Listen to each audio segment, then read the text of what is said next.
नमस्ते, आप सभी का हार्दिक स्वागत। महाकवि कालिदास प्रणीत अभिजान शाकुंतल की हम बात कर रहे हैं। प्रथम अंक के आज 2 श्लोक हम ले रहे हैं, 16वां और 17वां श्लोक। इसमें संपूर्ण व्याकरण, छंद, अलंकार की हम लोग बात कर रहे हैं। मैं हमेशा ही कहता हूं कि महाविद्यालयी छात्रों के साथ ही ये जो कक्षाएं हैं, ये शिक्षक भर्ती परीक्षाओं की तैयारी करने वाले छात्रों के लिए भी अत्यंत उपयोगी है। आपका नीरक्षीर विवेक होना चाहिए कि आपको किस प्रकार से किन चीजों को ग्रहण करना चाहिए। चलिए विद्यार्थियों, इसमें ये जो 16वां श्लोक है, इस श्लोक में महाकवि कालिदास ने शकुंतला का जो नैसर्गिक सौंदर्य है, जिसमें किसी प्रकार की कोई बनावट नहीं है, क्योंकि शकुंतला अभिजान शाकुंतल की जो नायिका है वह मेनका, जो कि अप्सरा थी और उसकी पुत्री थी, और उसका अप्सरा की पुत्री होने के कारण वह जगत की जो स्त्रियां जो हैं उनसे अधिक सुंदर थी, और दुष्यंत को तो कुछ अधिक ही सुंदर लग रही थी। खैर, तो वंशज जो छंद है, वंशज छंद में ये उपनिबद्ध छंद है। संस्कृत साहित्य में जो छंद प्रकरण है उसमें वंशस्थ छंद सबसे प्रिय छंद है मुझे। और इस वंशस्थ छंद का देखिए लक्षण क्या है। जतौ तु वंशस्थम उदीरितम जरौ, ये 12 वर्णों का छंद है। ध्यान दीजिएगा, आपसे कोई पूछे कि 12 वर्ण किसमें होते हैं, तो यहां पर वंशस्थ हो तो ये ध्यान रखिएगा। फिर दूसरी बात, 12 वर्णों के साथ जतौ, जतौ में जो ज आया है इसका अर्थ होता है जगण, और त का अर्थ होता है तगण, और ये ज जो वापस यहां आया है इसका अर्थ है जगण, और ये जो र है इसका अर्थ है रगड़। विद्यार्थियों, जिस छंद में, जिस श्लोक में 12 वर्ण होते हैं और जगण, तगण, जगण और रगड़ के क्रम से गण व्यवस्था होती है, वहां पर वंशस्थ छंद होता है, ये ध्यान रखिएगा। तो आइए मैं प्रतिदिन आपको एक लय सिखाता हूं। वंशस्थ जो छंद है उसकी लय किस प्रकार है, मैं एक बार पढ़ रहा हूं, आप लोग मेरे साथ जो है अभ्यास करें, क्योंकि विद्या अध्ययनेन प्रसीदति, ये नियम है कि मां सरस्वती जो है वह अध्ययन से प्रसन्न होती है, किसी प्रसाद या किसी मंदिर में जाने से नहीं। और जितना आप अध्ययन करेंगे उतना ही मां सरस्वती के आप समीप जाएंगे। मैं सदैव कहता हूं कि रिवीजन ही डिवीजन है। इस संसार में जो व्यक्ति जितना अभ्यास करता है वह व्यक्ति उतना ही आगे शिक्षा में सफल होता है। शिक्षा का कोई भी शॉर्टकट नहीं होता, आप सदैव ध्यान रखिएगा। जो व्यक्ति अपने परिश्रम से, अपने उद्यम से, अपने कौशल से रात दिन अहर्निश जो मेहनत करता है, प्रयत्न करता है, परिश्रम करता है, स्वाध्याय करता है, अध्ययन करता है, वह जीवन में तमाम लक्ष्यों को हासिल कर सकता है। इस हमारी बात को आप जो है नोट कर लें। चलिए मित्रों, ये वंशज जो छंद है इसकी लय किस प्रकार है। जतौ तु वंशस्थमुदीरितं जरौ, जतौ तु वंशस्थमुदीरितं जरौ। अब इसी लय के अनुसार हम इस श्लोक को बोलने वाले हैं। इदं किला व्याज मनोहरं वपुः। आपका ध्यान श्वेत पट पर होना चाहिए। प्रत्येक शब्द का उच्चारण मैं किस प्रकार से कर रहा हूं, क्या उसकी लय है। और संस्कृत साहित्य में जितने भी वंशस्थ छंद के जो भी श्लोक हैं उसको आप इसी रूप से बोलने का प्रयास करें।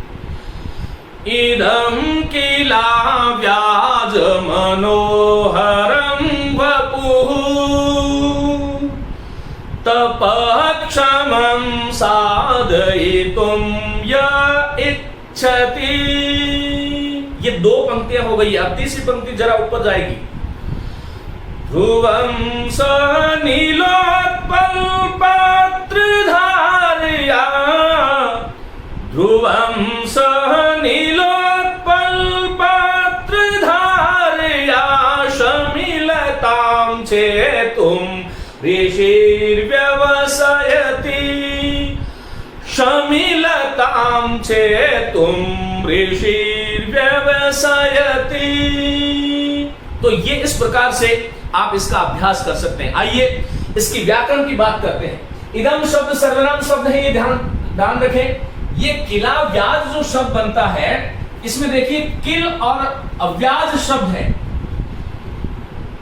एक शब्द है व्याज, दूसरा शब्द है अव्याज। किल और अव्याज को जब जोड़ देते हो तब किला व्याज शब्द बनता है। संस्कृत में किल जो है वह एक अव्यय है, खेद सूचक अव्यय भी है, जिसको हम निपात भी कह सकते हैं, और निश्चयार्थक अव्यय भी है।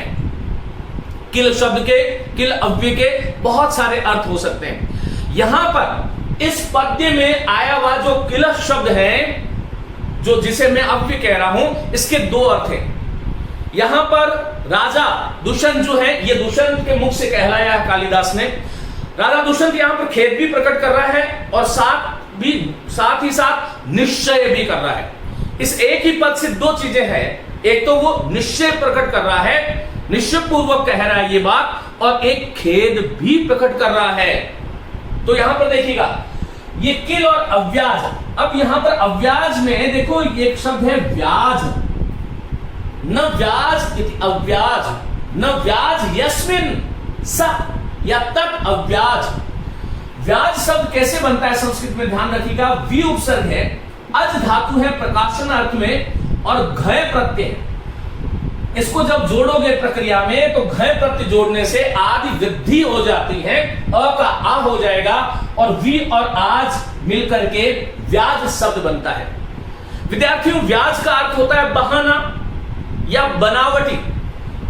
बहाना या फिर किसी चीज का बहाना बनाना, किसी बहाने से कोई चीज कहना, या फिर जो है बनावटी जो है, कोई चीज जो बनावटी है, जिसको बनाई जाती है जानबूझ करके, वह व्याज है। महाकवि कालिदास यहां पर दुष्यंत के मुख से शकुंतला के सौंदर्य का वर्णन कराते हुए कहते हैं, देखिए कल वाली क्लास में हम शकुंतला की बात कर रहे थे और आज जो है वो शकुंतला उसको दिखाई देती। राजा दुष्यंत, थोड़ा प्रसंग बता देता हूं ताकि आपको ये सरल हो जाएगा। राजा दुष्यंत शकुंतला, अनसुया और प्रियंवदा, इन तीनों सखियों को परस्पर बातचीत करते हुए देखता है, और साथ ही साथ बड़े बड़े घड़े लिए हुए और वृक्षों को सिंचन करने का काम करते हुए देखता है। देखिए, जब राजा दुष्यंत उन सखियों को देखता है वृक्षों को सींचते हुए, तो राजा दुष्यंत के मन में शकुंतला के प्रति एक भाव आता है। वह क्या भाव आता है?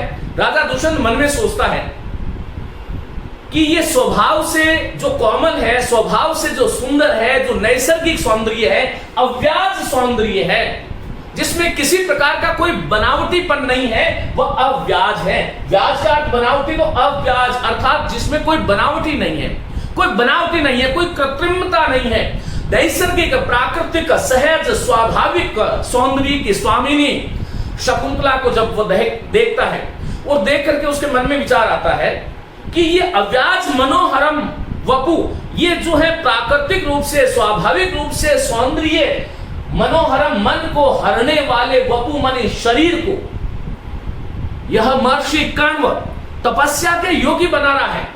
तपस्या के योगी बना रहा है। कौन सी तपस्या?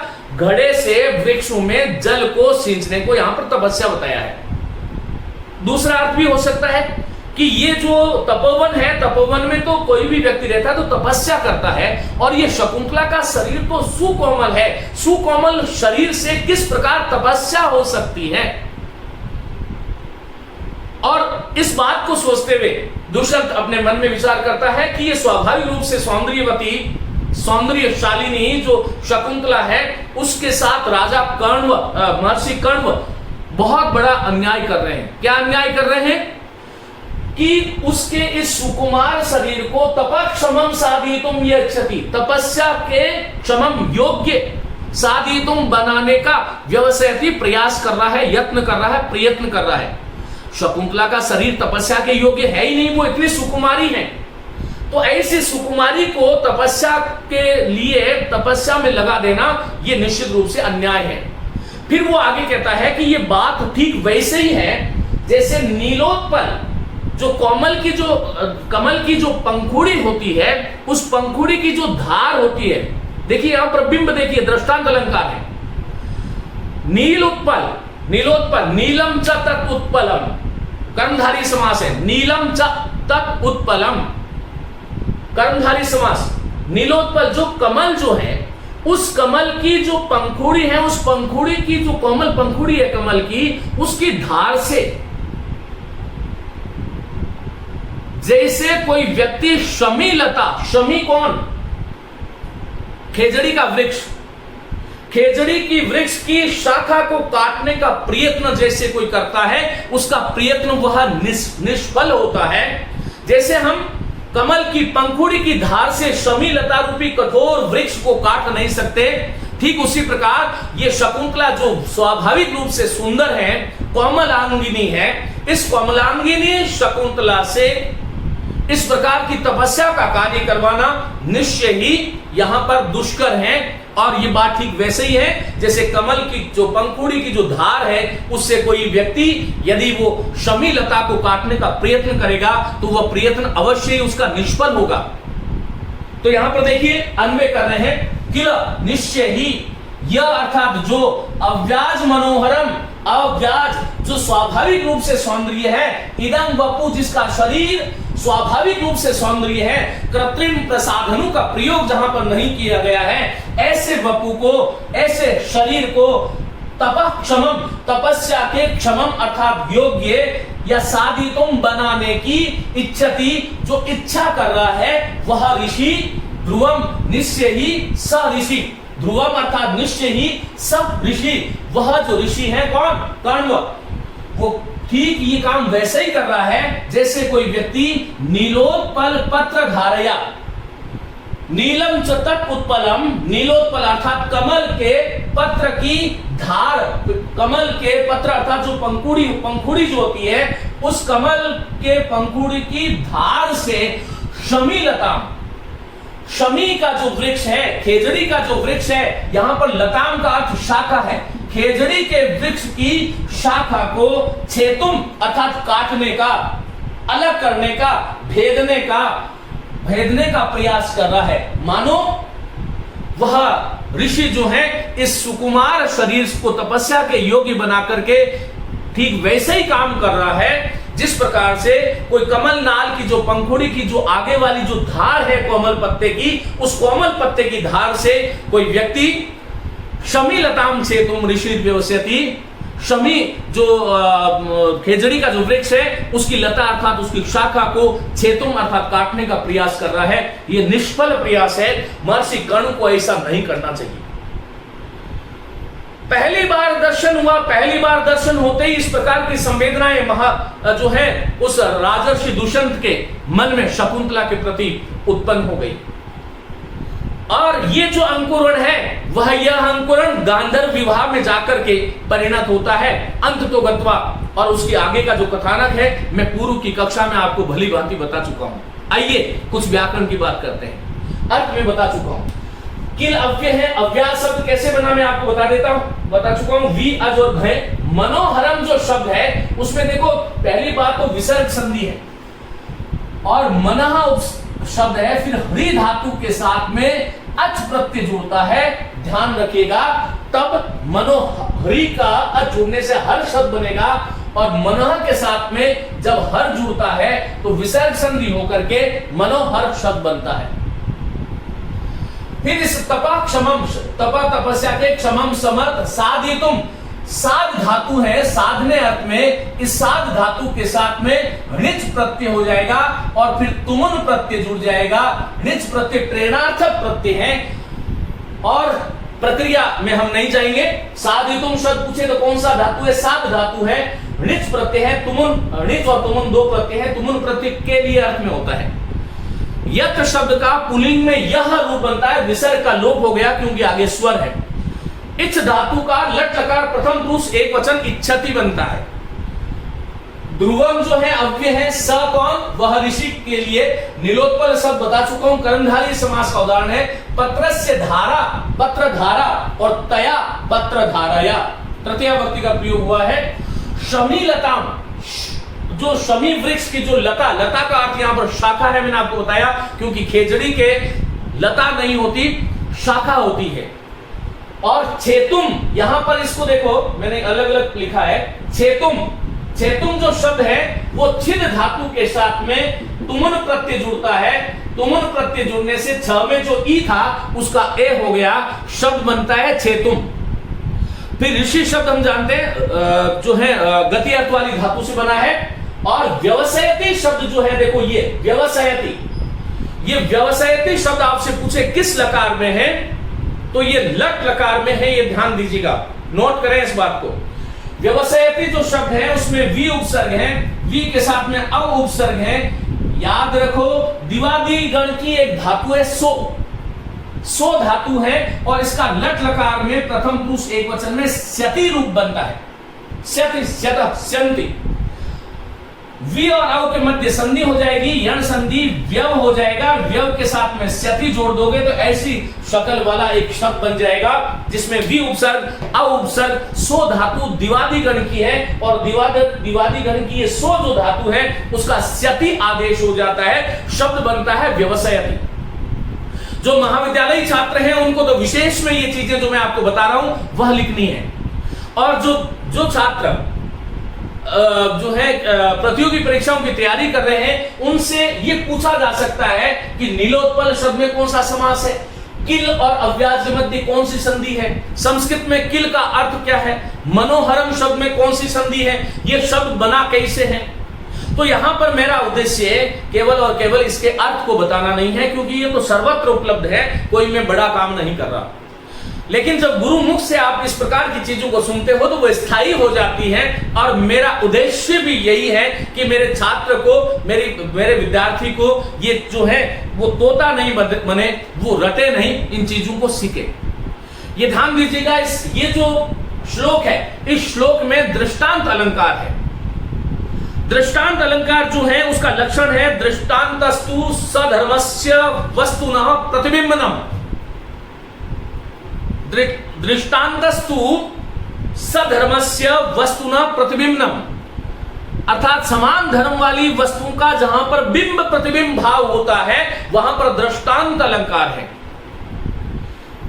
विद्यार्थियों यहां पर दृष्टांत अलंकार इस श्लोक में, इस पद्य में कैसे हुआ ये आपको समझना चाहिए। देखिए यहां पर दो प्रकार की उपमाएं हैं, दो प्रकार के दृष्टांत हैं। इधर जो है तन्वी शकुंतला, जो कोमलांगी शकुंतला है, उस शकुंतला जो है स्वभाव से ही कोमल अंगों वाली है वो, और उस कोमल अंगों वाली शकुंतला से ऋषि कण्व जो है उसके शरीर को तपस्या के योग्य बना रहे हैं, ये बात कही गई और उसके समर्थन में एक बिंब दिया गया। वो बिंब क्या कि ये बात ठीक वैसे ही है, शकुंतला से तपस्या कराने वाली बात ठीक वैसे ही है जिस प्रकार से कोई कमल की जो पंखुड़ी की जो धार है उस धार से कोई व्यक्ति शमीलता अर्थात खेजड़ी के वृक्ष को काटने का जैसे कोई काम करता है, ये बात ठीक वैसे ही है। इसलिए यहां पर बिंब प्रतिबिंब भाव है, और बिंब प्रतिबिंब भाव होने के कारण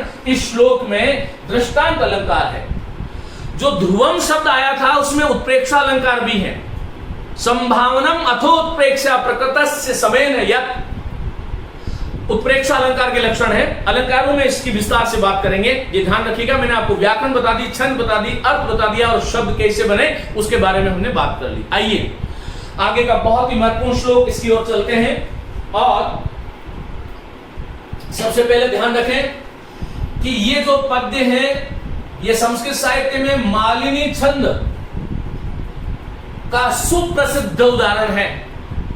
प्रतिवस्तुपमा और अर्थांतरन्यास अलंकार है इस पद्य में। ये जो देख रहे हैं आप, प्रथम अंक का 17वां श्लोक है, और इस पद्य में मालिनी छंद है। मालिनी छंद का लक्षण मैं आपको पहले बता चुका हूं, न न म य ये यू ते यम मालिनी भोगी लोके। पहली बात तो यह है विद्यार्थियों ध्यान रखिएगा कि यहां पर भोगी का अर्थ है जो है 8 प्रकार के अष्टभोग हम चढ़ाते हैं, और लोग कितने हैं 7। 8 और 7 कुल वर्ण कितने होते हैं? मालिनी छंद में कुल वर्ण जो है 15 होते हैं। 8 और 7 पर यति होती है। आपसे पूछा जा सकता है कि 8 और 7 पर यति किस छंद में होती है? तो मालिनी छंद में होती है, ध्यान रखिएगा। वंशस्थ छंद में यति का प्रविधान नहीं था। लेकिन यहां पर भोगी का अर्थ क्या है? 8 प्रकार के भोग। लोक कितने हैं? 7। अतल वितल तलातल रसातल इत्यादि जो है 7 लोक हैं, 8 प्रकार के भोग हैं। 8 7 को मिलाओगे 15 वर्ण हो जाएंगे, कुल वर्ण 15 है। और ये गण व्यवस्था कैसी है ये मैं आपको पहले बता चुका हूं। वापस बार बार पृष्ठ पेशन करने का, चर्वित चर्वण वापस बार बार करने का कोई तुक मुझे नजर नहीं आता, इसलिए हम सीधा उसकी तरफ चलते हैं। और इसमें भी शकुंतला के सौंदर्य का वर्णन है।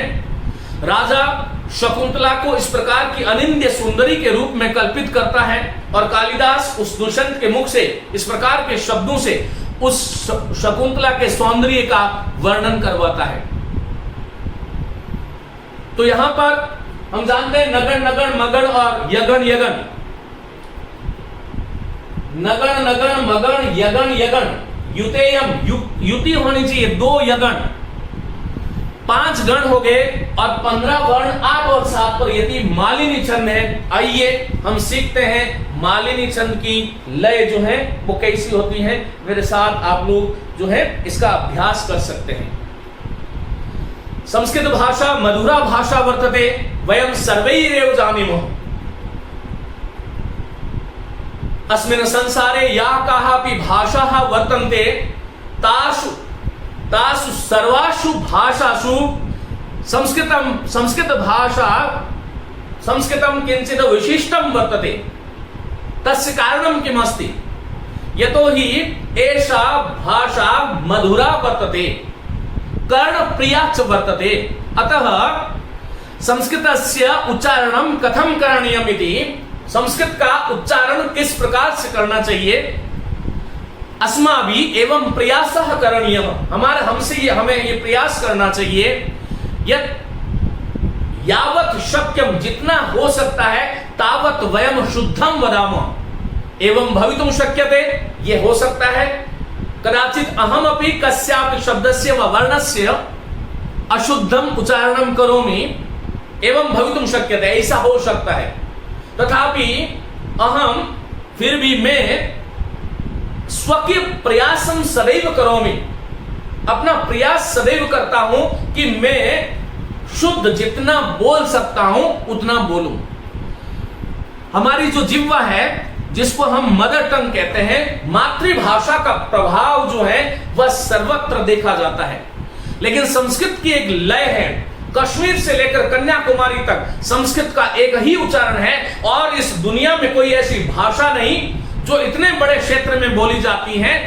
कश्मीर में बोलने वाला भी, संस्कृत बोलने वाला भी रामः बोलता है और कन्याकुमारी में बोलने वाला भी रामः बोलता है। अतः एकस्य शिक्षकस्य छात्रस्य वा संस्कृत प्रेमिणः, संस्कृत का जो प्रेमी है, तेषां सर्वेषां एतत् कर्तव्यं वर्तते, ये कर्तव्य है।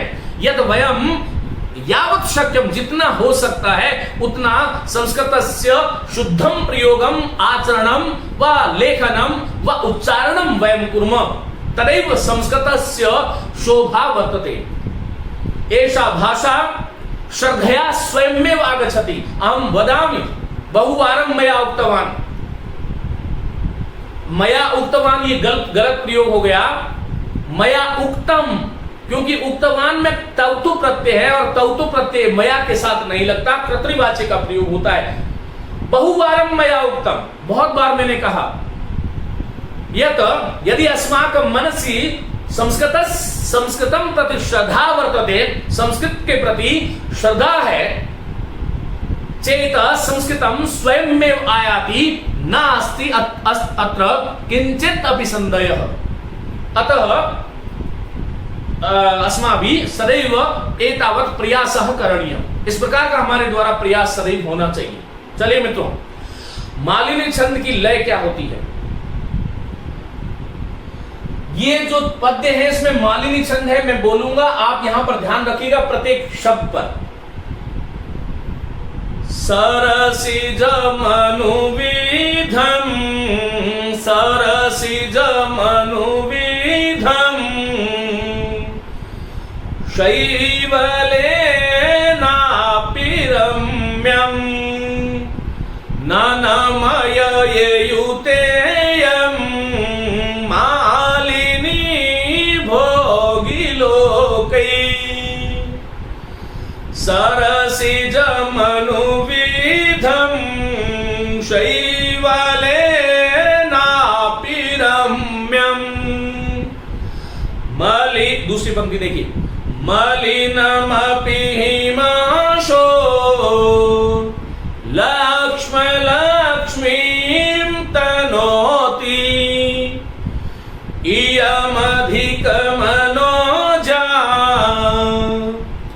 इयमधिकमनोजा। 8 पे रुक रहा हूं मैं, ध्यान रखिएगा, 8 और 7 इयमधिकमनोजा वल्कलेनापि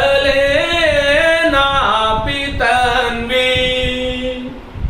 नीचे वाली सूक्ति है, ये सूक्ति है संस्कृत की सुप्रसिद्ध सूक्ति है जो कई बार नहीं हजारों बार परीक्षाओं में पूछी जाती है। किमिव हि मधुराणाम, किमिव हि मधुराणाम मंडनं नाकृति नाम, मंडनं नाकृति नाम ननमययुतेयं मालिनी भोगिलोकै। तो इस प्रकार से आपको ध्यान रखना है। चलिए इसका अर्थ बताता हूं मित्रों। दुष्यंत झुरमट से पहलू जो वृक्षों की झुरमट जो थी उससे उन सुंदरियों को आश्रम की जो तपस्वियों की जो कन्याएं थी जिसमें अनसुईया, प्रियवदा और शकुंतला तीनों सखियां थी, वृक्षों को सींच रही थी और वृक्षों की सींचती हुई उसको देख करके पहले तो वो संवेदना प्रकट करता है जिसके बारे में हम बात कर चुके हैं। अब वो शकुंतला के सौंदर्य को राजा जो दुष्यंत जो है वो इस प्रकार से वर्णित चित्रित करते हैं और कालिदास की कला देखिएगा मालिनी छंद में किस प्रकार वह शकुंतला का जो बहुत ही प्राकृतिक जो सौंदर्य है, जो नैसर्गिक रूप से जो सुंदर है, उसका किस प्रकार से वर्णन करा रहे हैं। देखिए कालिदास दुष्यंत से कहलवा रहे हैं कि सरसिजम मनविद्धम शैवलेनापि रम्यम। इसका अन्वय इस प्रकार होगा कि शैवलेनापि, शैवाल, शिवाल कहते हैं जो काई, जो जिसको जल नीली जो होती है, शैवाल पानी के ऊपर जो काई जुड़ जाती है, उस शैवलेनापि, उस शैवाल के द्वारा उस काई से युक्त होते हुए भी, अपि अर्थात भी, अनुविद्धम घिरा होने पर भी, व्याकरण बाद में बताऊंगा इसकी अनुविद्धम शब्द कैसे बना है। तो शिवाल से घिरा हुआ, काई से घिरा हुआ, समुद्र की जो या जल की जो जल नीली जो होती है उससे घिरा हुआ भी सरसिज, सरसिज कौन, सरसी जायते, सरस शब्द के साथ जन धातु डे प्रत्यय सप्तम्याम जने डे से ड प्रत्यय तिलोप सरसिज शब्द बनता है। अलुक तत्पुरुष समास है। सरसिज बहुत बार परीक्षाओं में पूछा जाता है, विभक्ति सहित प्रयुक्त हुआ है। सरस शब्द अपनी विभक्ति सप्तमी सहित प्रयुक्त हुआ है। सरसी और ज जायते जन धातु है, ड प्रत्यय है, ड एक संस्कृत में एक प्रत्यय होता है, ध्यान रखिएगा, सप्तम्याम जने ड। तो वो शिवाल से घिरा हुआ भी, अनुविद्धम अर्थात घिरा हुआ भी, उससे युक्त होता हुआ भी, सरसिज अर्थात कमल जो है वो रम्यम सुंदर लगता है। जिस प्रकार शिवालु से, क्योंकि कमल कहां कीचड़ में उगता है ना, शिवालु से जल नीली से घिरा हुआ कमल भी सुंदर लगता है। उसका सौंदर्य, उस जो शिवाल जो था उसके कारण सौंदर्य उसका नष्ट नहीं होता, अपितु तो और ज्यादा सुंदर लगता है। जिस प्रकार से दो तर्क दे रहे, पहला शिवाल और कमल का प्रयोग दिया, दूसरा दिया कि मलिनम अपि हिमांशोर लक्ष्मी तनोति। तनोति जो है विस्तार अर्थ वाली धातु है, तनोति फैलाता है, विस्तार करता है और ज्यादा बढ़ाता है। तनु विस्तारे, तनु धातु है विस्तार अर्थ में तनोति।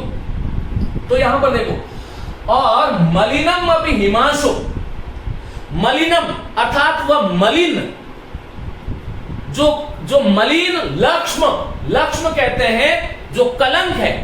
अरे चंद्र ग्रहण जब होता है, हिमांशु शब्द की षष्ठी विभक्ति है, हिमांशु शब्द है। हिम रूपी अंशु किरण जो जिसकी है, क्योंकि चंद्रमा शीतलता का पर्याय है, इसलिए हिमांशु शब्द से षष्ठी विभक्ति का एक वचन बनेगा हिमांशु। जिस प्रकार वह मलिन होता हुआ भी लक्ष्म, चंद्रमा का जो कलंक है, लक्ष्म का जो कलंक है, वो लक्ष्मी, उस चंद्रमा की लक्ष्मी अर्थात शोभा को, सौंदर्य को, उसकी आभा को, उसकी ज्योति को, उसका सौंदर्य की जो उसका जो मनोहरता जो है, उसको तनोती और ज्यादा बढ़ाता है। सीधा सीधी बात यह है कि चंद्रमा का ग्रहण जो काला कलंक है, वह चंद्रमा का काला कलंक भी उस चंद्रमा का जो सुंदर चंद्रमा है उसकी और सुंदरता में वृद्धि ही करता है। ठीक उसी प्रकार वल्कलेन अपि, ये वल्कल वस्त्र धारिणी, वल्कल अर्थात छाल से बने हुए वस्त्र पहनी हुई, क्योंकि तपस्वी कन्या है और वो वल्कल वस्त्रों को धारण करती है, रेशमी वस्त्रों को नहीं। तो वल्कलेन अपि, वल्कल अर्थात वह जो रेशमी जो वस्त्र है उसको छोड़ करके जो छाल से निर्मित जो वस्त्र है उसको धारण करती हुई भी ये जो तन्वी, पतले शरीर वाली कोमलांगी, जो सौंदर्यशालिनी, जो शकुंतला है, इयम अर्थात इयम तन्वी, इदम शब्द का स्त्रीलिंग इयम बनता है प्रथमा एकवचन में। इयम तन्वी, ये जो तन्वी है वो वल्कल वस्त्र धारिणी होते हुए भी अधिक मनोजा और सौंदर्यशालिनी लग रही है। वल्कल वस्त्र इसके सौंदर्य को, शकुंतला के सौंदर्य को और ज्यादा परिवर्तित ही कर रहे हैं। शकुंतला के सौंदर्य में किसी प्रकार की कमी वल्कल वस्त्र नहीं कर रहे हैं। जिस प्रकार से शिवालू से लिपटा हुआ कमल और सुंदर लगता है, चंद्रमा का काला कलंक भी चंद्रमा की सुंदरता को और ज्यादा बढ़ाता है। उसी प्रकार शकुंतला जो कि वल्कल वस्त्र धारिणी है, ये वल्कल वस्त्र भी उस शकुंतला के सौंदर्य में चार चांद लगा रहे हैं। किमिव हि मधुराणां मंडनं नाकृति नाम। आगे कालिदास दुष्यंत के मुख से बहुत बड़ी सूक्ति, सुउक्ति, शोभना उक्ति, जो अच्छी उक्ति है वो सूक्ति के रूप में ये पंक्ति, पहले और दूसरे में रीजन दिया, तीसरे में शकुंतला का वर्णन किया और चौथी सूक्ति है क्या? किमिव हि मधुराणाम मंडनम नाकृतिनम। मधुराणाम अर्थात मधुर आकृतियों के लिए, सुंदर आकृतियों के लिए, सुंदर जो आकृति है, जो सुंदर शरीर है, जो सुंदर वस्तुएं हैं, उन सुंदर वस्तुओं का जो मधुर वस्तुएं हैं, नाकृति नाम, उन वस्तुओं के लिए, उन सुंदर वस्तुओं के लिए किमिव ही मधुराणाम, कौन सी वस्तु और ज्यादा सौंदर्य को नहीं बढ़ाती, अर्थात सुंदर व्यक्ति को, सुंदर स्त्री को, सुंदर वस्तु की शोभा अपने आप होती है। उसको कोई भी वस्तु पहना दो, कैसा भी सौंदर्य प्रसाधन हो नहीं हो, कोई फर्क नहीं पड़ता। सुंदर आकृतियां जो है उसको कुछ भी पहनाओ, कुछ भी करो, लेकिन उसकी सौंदर्य को और अधिक जो है वर्धित होता है। भले कमल शिवाल से गिरा हो, भले चंद्रमा का काला कलंक हो, भले शकुंतला ने वल्कल वस्त्र पहन रखे हो, ये तीनों चीजें सुंदर है। पृथक पृथक उपादान किया गया है इसमें सौंदर्य का, उपमान और उपमेय का, इसलिए प्रतिवस्तु उपमा अलंकार है। और नीचे वाली पंक्ति में अर्थांतर न्यास अलंकार भी है, सामान्य का विशेष से कथन किया गया है। तो यहां पर सुंदर आकृतियों के लिए कौन सी ऐसी आकृति है जो और सुंदर नहीं होती? कहने का मतलब यह है कि मधुर आकृति वालों को कुछ भी अलंकार पहना दिया जाए, कैसा भी, लेकिन उसके सौंदर्य को और ज्यादा वर्धित ही करेंगे, उसकी शोभा को और अधिक बढ़ाएंगे ही, उसकी सुंदरता में कमी नहीं लाएंगे। तो ये कितना सुंदर भाव है। आइए थोड़ी इसकी व्याकरण की बात करते हैं। सरसिज शब्द जो है वो सरस शब्द के साथ में जन प्रत्यय, जन धातु है और जन धातु के साथ में डे प्रत्यय जुड़ेगा, ये ध्यान रखिएगा, डे। तो सरसिज बनेगा सरसी जायते, सरसी जायते। यहां पर याद रखिएगा अलुक तत्पुरुष समास है, क्योंकि सरस शब्द अपने विभक्ति सहित प्रयुक्त हुआ है, विभक्ति लुकी नहीं, छिपी नहीं, लोप नहीं हुआ, अलुक तत्पुरुष समास है। सप्तम्याम, सप्तमी अर्थ में है अलुक तत्पुरुष समास। सरसी जायते, अनुविद्धम जो शब्द है विद्यार्थियों अनु उपसर्ग है, याद रखिएगा व्यद धातु है, मोस्ट कीजिएगा, और कतप प्रत्यय है। कतप प्रत्यय जोड़ने से संप्रसारण हो जाता है, और व का ई होना संप्रसारण है व्याकरण में, और ई का य होना गुण यण संधि है। यण संधि का उल्टा हो जाता तो व जो है उसका ई बन जाएगा, अनुविद्धम शब्द बन जाएगा, ये ध्यान रखिएगा। ये जो है उसका ई बन जाएगा तो वी, और फिर ध का द बन जाएगा, इस त का ध बन जाएगा तो विद्धम बन जाएगा, अनु के साथ विद्धम बन जाएगा। अनुपसर्ग व्यक्त धातु कतप प्रत्यय अनुविद्धम, गिरा हुआ, लिपटा हुआ, उसके चारों ओर आवृत हुआ हुआ भी।